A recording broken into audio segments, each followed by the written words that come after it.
বিতর্ক নয়, আজ এই মঞ্চে ভালোবাসার বৃষ্টি হোক। প্রেমিক হৃদয় মুগ্ধ নয়নে তাকিয়ে বলুক, তোমারই যেন ভালোবাসিয়াছি শতরূপে শতবার, জনমে জনমে যুগে যুগে অনিবার।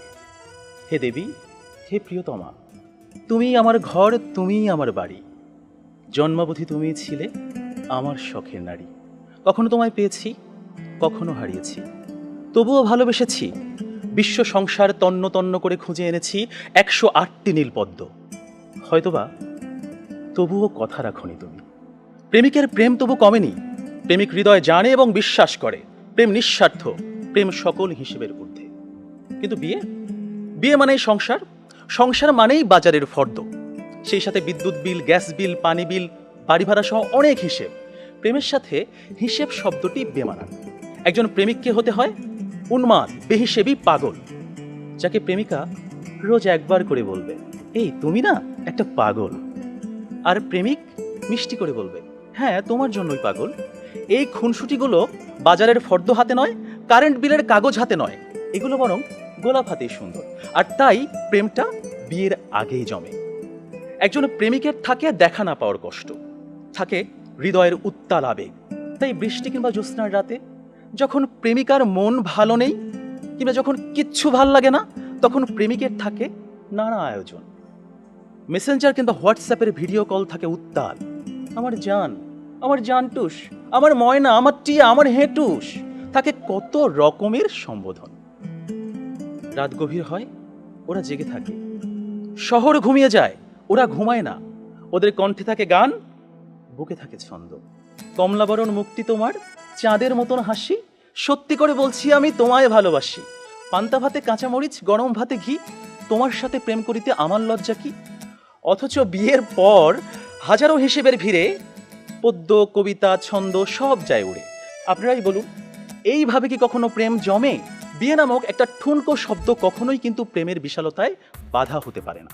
বরং প্রেম হচ্ছে সেই অস্তিত্ব যেখানে প্রেমিক মন জানে জন্ম জন্মান্তরে তুমি আমার। তোমার সাথে আমার বিয়ে হোক আর না হোক, তুমি আমারই ছিলে, আমারই থাকবে।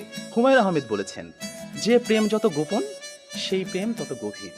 কোনো এক বসন্তের বিকেলে সবাইকে ফাঁকি দিয়ে দুজনে 2 টাকার বাদাম, 1 ঠোঙ্গা ঝালমুড়ি কিংবা কোনো একটা নির্জন কফি শপে 2 কাপ কফি, বুকে দুরু দুরু ভয়, কফির ধোঁয়ায় ধোঁয়ায় প্রেম জমে ক্ষীর। বিয়ের পর এই অনুভূতি পাওয়া একদমই অসম্ভব। এটা বিয়ের পরে হতেই পারে না। প্রেম হচ্ছে আইসক্রিমের মতো, যেটা ভেতরে রাখতে হয় বুকের ডিপ ফ্রিজে, তবেই কিনা এটা জমে থাকে। বিয়ের মতো পাবলিক প্লেসে এগুলো গলে যায়, এগুলো নষ্ট হয়ে যায়। বউ এবং প্রেমিকার মধ্যে রয়েছে বিস্তৃত পার্থক্য। বউ হচ্ছে সেই মহিলা যিনি মনে করেন সব দোষ স্বামীর। তিনি মনে প্রাণে বিশ্বাস করেন একমাত্র তিনি বলেই এই লোকটার ঘর করে যাচ্ছেন, অন্য কেউ হলে চলে যেতেন। তিনি মনে করেন তার জীবন শেষ হওয়ার জন্য একমাত্র দায়ী হচ্ছে স্বামী নামক এই গর্ধব লোক। অথচ প্রেমিকা কিন্তু একজন দেবী।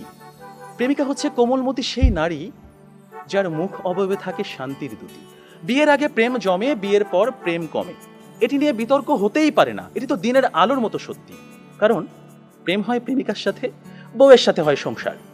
প্রেমিকাকে আদর করে বউ বলে ডাকা যায়, তাকে লোকের কাছে বউ বলে পরিচয় করিয়ে দেওয়া যায়।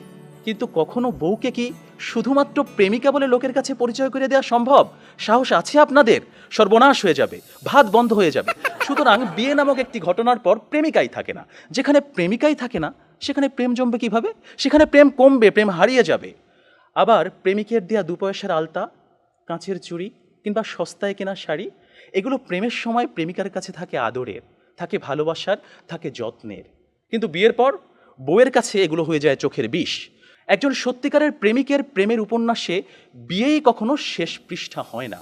কারণ তারা জানে কোনো প্রেম না পাওয়াতেই পূর্ণতা খুঁজে পায়। তাই পৃথিবীর শত গল্প, কবিতা, উপন্যাসে প্রেমকে সাজানো হয়েছে না পাওয়ার বেদনায়। আর এজন্যই প্রেমটা আসলে বিয়ের আগেই, অর্থাৎ না পাওয়াতেই জমে। তাই অবশেষে আমি বলতে চাই, আমি যদি তোমাকে পাই তাহলে বিয়ের পর আমি হয়ে যাব দায়িত্বশীল পুরুষ। বিয়ের আগে যেমন ছিলাম লুতুপুতু প্রেমিক, যেমন ছিলাম আবেগী প্রেমিক, বিয়ের পর হয়ে উঠবো আমি দায়িত্বশীল পুরুষ। কারণ আমি জানি বিয়ের পর দায়িত্ববাদ দিয়ে প্রেম জমাতে গেলে সংসার টিকবে না। আমি পুরুষ, আমি রাখবো তোমায় বাহুডোরে, কখনো ভালোবাসার আদরে, আবেগী প্রেমিক হয়ে, কখনো বা স্বামীর দায়িত্বে। যেভাবে কবি বলেছেন, সাজিয়ে গুছিয়ে তবুও ঠিক কাব্য করে বলা গেল না। এজন্ম তো কেটেই গেল অসম্ভবের অসঙ্গতে। পরের জন্মে বয়স যখন 16ই সঠিক, আমরা তখন প্রেমে পড়ব। মনে থাকবে? ধন্যবাদ সবাই।